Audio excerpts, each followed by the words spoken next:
Hello everyone. Today we talk about how to fix the app of Netflix. We will go to settings.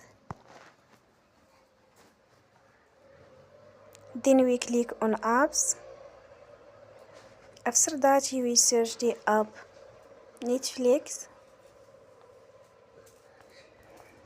And we click the wheel on for stop. After that we go to storage. Then we click on clear cache. In the end, you will turn your Wi-Fi and you will turn again. Don't forget to support us by like and subscribe.